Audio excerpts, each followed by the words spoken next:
La grâce de Dieu nous est à tous proposée et l'amour vient avec la foi. Nous sommes le peuple de Dieu appelé à dépasser les difficultés en restant attentif à l'esprit.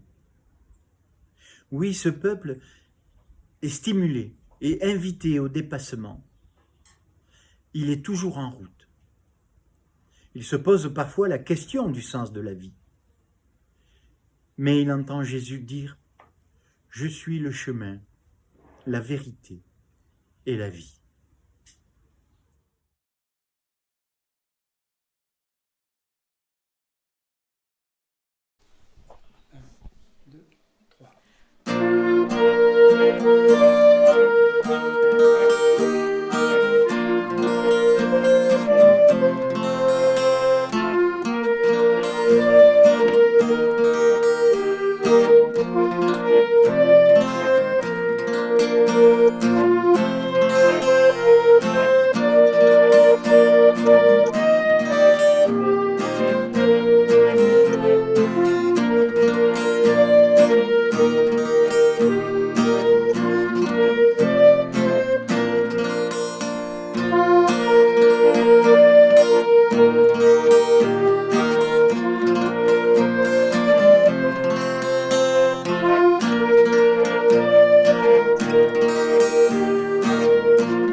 Que votre cœur ne se trouble point.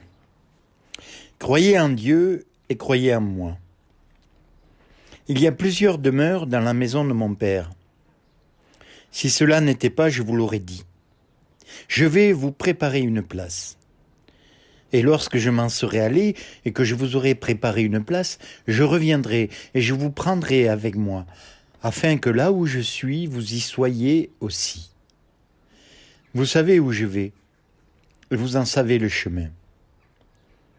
Thomas lui dit, « Seigneur, nous ne savons où tu vas. Comment pouvons-nous en savoir le chemin ?» Jésus lui dit, « Je suis le chemin, la vérité et la vie. Nul ne vient au Père que par moi. Si vous me connaissiez, vous connaîtriez aussi mon Père. Et dès maintenant, vous le connaissez et vous l'avez vu. »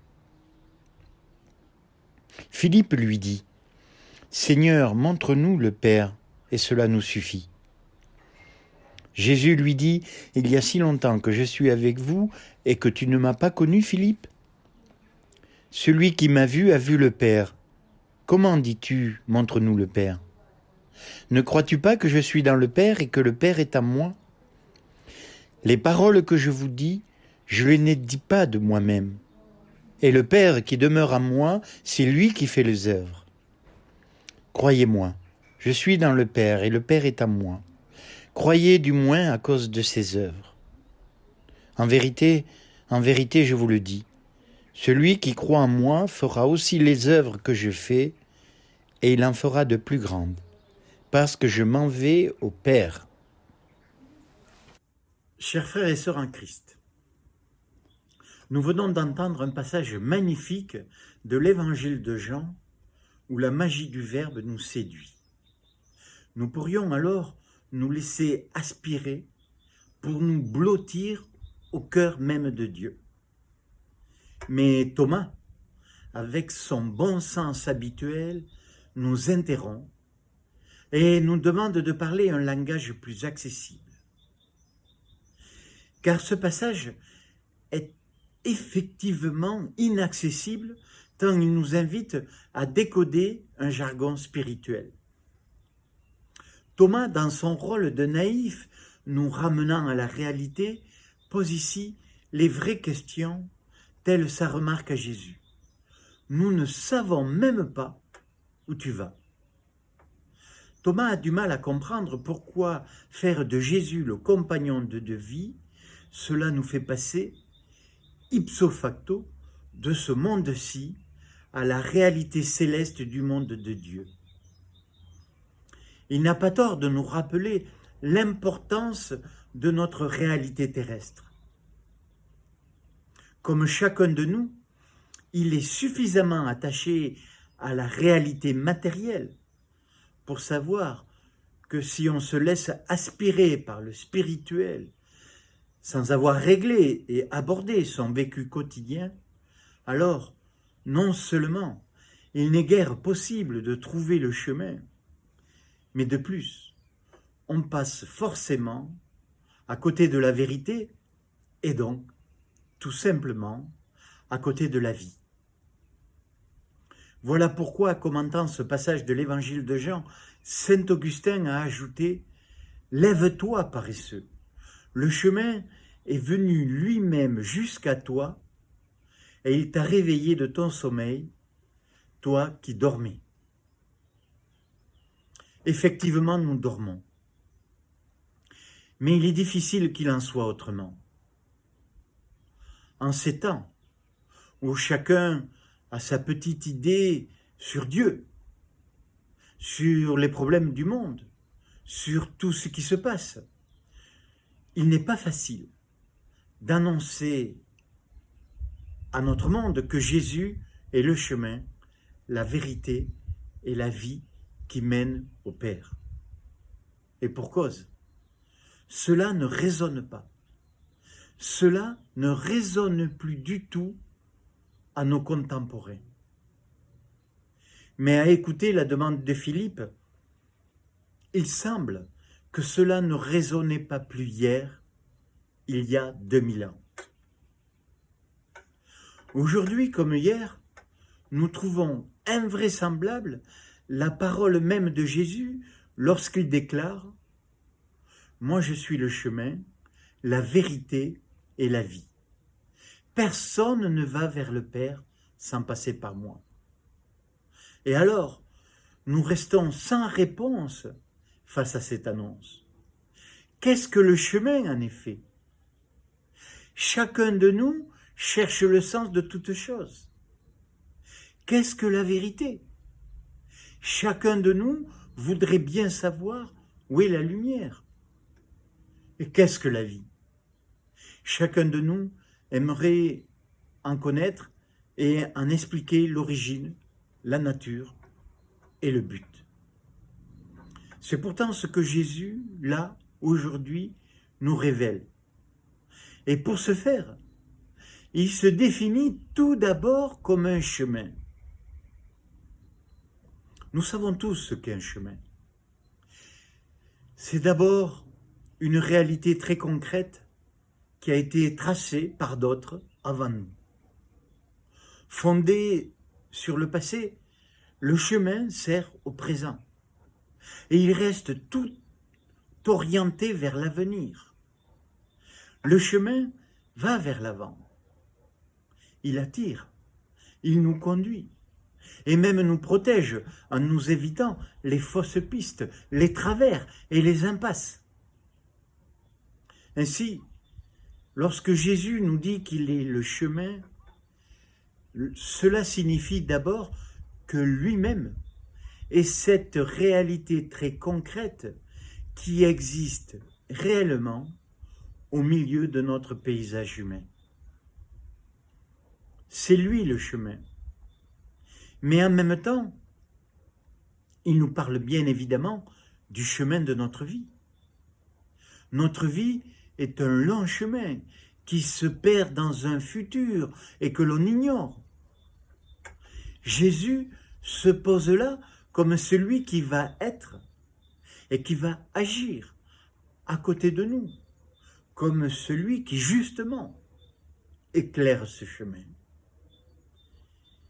Il ne supprime pas, il ne supprime ni d'éventuelles épreuves, ni d'éventuels obstacles, mais en les éclairant, il permet de les assumer, de les dépasser et d'ancrer en nous la certitude que puisqu'il est présent dans notre chemin, il y place aussi son espérance, il y place aussi sa résurrection, qui devienne bien évidemment notre espérance et notre résurrection.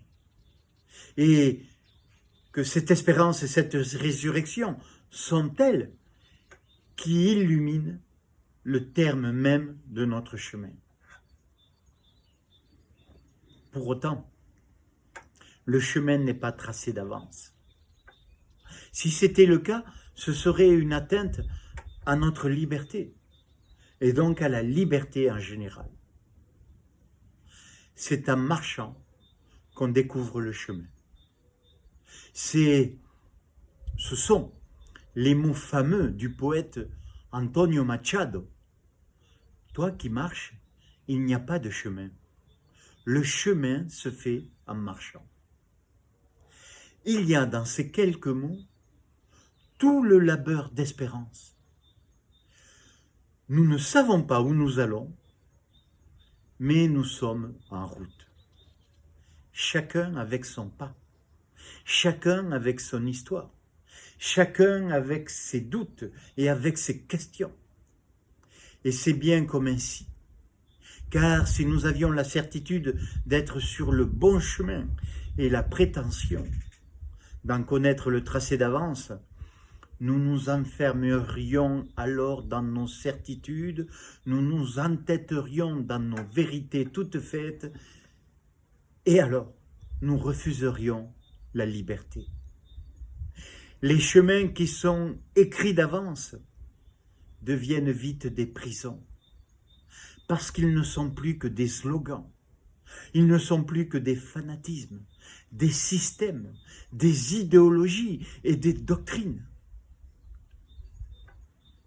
Le chemin dont nous parle Jésus dans l'évangile de Jean, ce n'est surtout pas une doctrine. Jésus n'est pas une doctrine. Il est une personne. Il est une personne vivante. C'est quelqu'un. C'est le Christ lui-même. Mais c'est aussi nous, chacun de nous, ses disciples, qui sommes son visage, qui sommes ses pieds, qui sommes ses mains, et qui assurons en tant que corps sa présence aujourd'hui. Pour autant, nous ne sommes pas propriétaires du chemin. Personne ne l'est, ni l'Église, ni quiconque. Il ne s'agit pas de savoir si nous le possédons, mais sans nous préoccuper d'autre chose, il s'agit de savoir si nous avançons et si nous aidons les autres à marcher et à avancer. Comprenons que le paradigme, la représentation de ce chemin, c'est la sortie du pays de la servitude à laquelle nous nous référons sans cesse.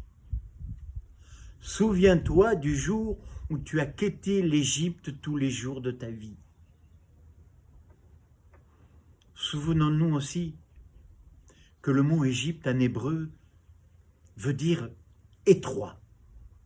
Voilà pourquoi le goût de la liberté ne s'apprécie que lorsque notre gorge n'est plus serrée, lorsque le chant prophétique, lorsque le chant tourné vers l'espérance nous sort de tous les confinements qui puissent exister et exprime tous les possibles.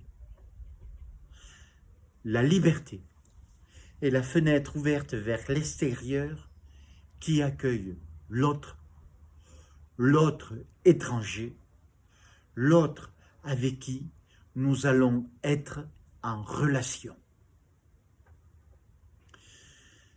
Nous qui avons la chance d'avoir un intérieur, avons connu l'extérieur et devons tendre la main à l'autre pour lui permettre d'entrer lui aussi. Avoir quitté le pays de la servitude, avoir quitté le pays de l'étroitesse, c'est être capable de le quitter encore et encore et encore et toujours. Le poète a bien raison. Le chemin se fait en marchant. Effort jamais tout à fait acquis. Le chemin est tel la sortie d'Égypte, un saut dans l'inconnu. C'est le risque du désert. C'est le pari de la liberté. C'est la capacité de vivre avec des questions sans être rassuré par des réponses, sans être rassuré de sortir des certitudes indulgentes, des chemins battus et des pensées toutes faites. En un mot, c'est être libre, c'est ne pas être attaché à un lieu, ni à une doctrine qui nous paralyserait comme une idole et nous obligerait à rester sur place. Bien sûr, comme Thomas, nous pouvons aussi poser la question, nous ne savons même pas où tu vas. Comment pourrions-nous savoir le chemin? Jésus, dans l'Évangile, répond en bousculant et en renversant les logiques toutes faites et les habitudes acquises, en faisant un pas de plus pour nous aider à cheminer ici-bas. Il nous dit, « Je suis la vérité ». Mais qu'est-ce que la vérité? Souvenons-nous que cette question, c'est la question que Pilate pose à Jésus, tout en se dérobant et en exprimant son scepticisme et son désespoir quant à la recherche de la vérité. Cette question, tout à fait sérieuse dans le monde qui est le nôtre, interrogée par la question du sens, par la quête de ce qui pourrait bien donner une orientation, une direction à nos vies, face au désespoir, à l'inquiétude, à l'absence de repères, au naufrage des valeurs. En hébreu, la vérité désigne ce qui est solide, stable, ce sur qui on peut compter, se fier et fonder sa vie. En grec, la vérité signifie la réalité dévoilée, démasquée, la correspondance entre le réel et l'esprit. D'un côté, il s'agit d'une relation qui s'éprouve au cours du temps. De l'autre, une réalité objective, d'une vérité intemporelle. La vérité pour nous chrétiens tient ensemble dans ces deux aspects. Elle est éternelle et elle s'est révélée dans l'existence temporelle.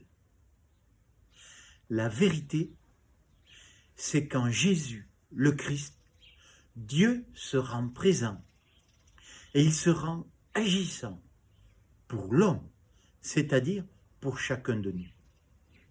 Alors, il ne s'agit pas seulement de recevoir les paroles de Jésus comme étant vraies, mais il s'agit de recevoir, de vivre tout son enseignement et d'agir à son exemple.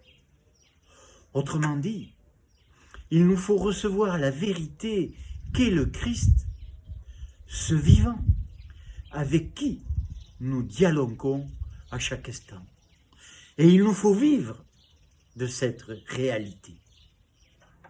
Ce vivant nous parle pour nous faire comprendre qu'il ne faut pas que nous nous abandonnions dans tout ce qui produit à la fois et les esclavages et la soumission.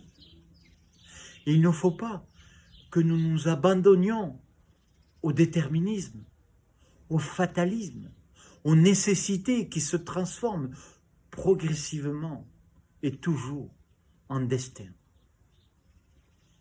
Mais pour recevoir cette vérité qu'est le Christ, il n'est pas question de s'approprier, de se rendre propriétaire de sa parole vive.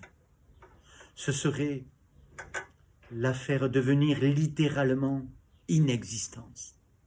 Ce serait la rendre incroyable, inaudible. Ce serait la réduire à rien.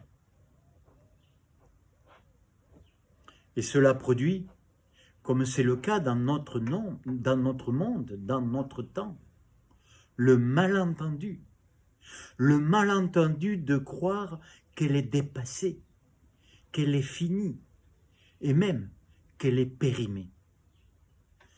Chaque fois que l'homme prétend réduire la parole vive, faire de la vérité, non plus un chemin, mais un fondement théologique, philosophique, politique ou idéologique, ou encore une des structures de la société, ou encore le garant de son action et de sa propre auto-justification, ou encore l'objet d'une connaissance objective. Cette parole vive, cette parole vivante devient rigoureusement inexistante. Littéralement, elle devient morte. Pour autant, précisément, parce qu'elle est parole de Dieu et de personne d'autre, elle peut toujours, à nouveau, être dite. Et ainsi, éloigner tous les mensonges, tous les faux semblants, toutes les illusions. La vérité donne du poids, donne de la valeur à tout ce que nous vivons sur notre route ici-bas, quels que soient les événements que nous traversons.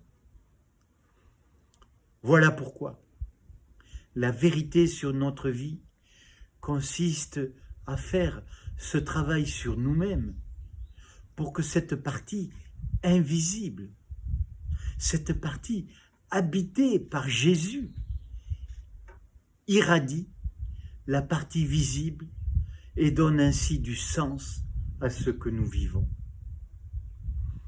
Jésus confirme ainsi que sa présence sur le chemin de notre vie nous pousse toujours à dépasser la réalité visible liée à la matière pour s'attacher au monde de l'esprit qui nous introduit à la présence même de Dieu.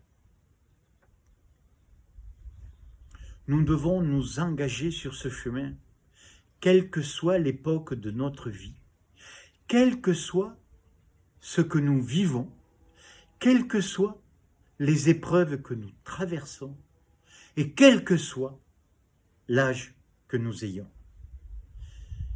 Car de toute façon, même quand les jambes ne suivent plus, les cœurs, eux, vont toujours devant. Il n'y a pas d'âge pour marcher l'Évangile. D'autant que Jésus nous donne la promesse solennelle. Celui qui croit en moi, dit-il, accomplira les mêmes œuvres que moi. Partout dans la Bible, le mot œuvre est toujours un rappel à la grande œuvre de Dieu pour libérer son peuple. Ce qui veut dire que désormais, nous sommes les disciples de Christ. Ça veut dire que désormais nous sommes associés à l'œuvre entreprise par Dieu pour libérer l'humanité de tout esclavage physique, économique, social, politique, moral ou spirituel.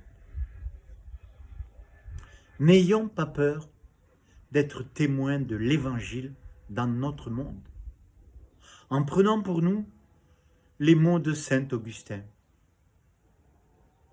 Il ne t'est pas dit « travaille pour chercher le chemin qui te mènera à la vérité et à la vie ». Saint Augustin rajoute « non, ce n'est pas là ce qui t'est dit. Lève-toi, paresseux. Le chemin est venu lui-même jusqu'à toi, et il t'a réveillé de ton sommeil. Toi qui dormais, si de moins il t'a réveillé, lève-toi et marche. » Ces mots de saint Augustin sont là pour susciter en nous, afin de nous ressusciter. Levons-nous et marchons. Amen.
Nous l'avons entendu, le chemin est venu jusqu'à nous. Alors n'ayons pas peur d'être témoins de l'Évangile. N'ayons pas peur d'aller le dire au monde. Que le Seigneur nous bénisse et qu'il nous garde, qu'il fasse briller son visage sur nous, qu'il se penche vers nous. Que le Seigneur tourne sa face vers nous et nous apporte sa paix. Amen.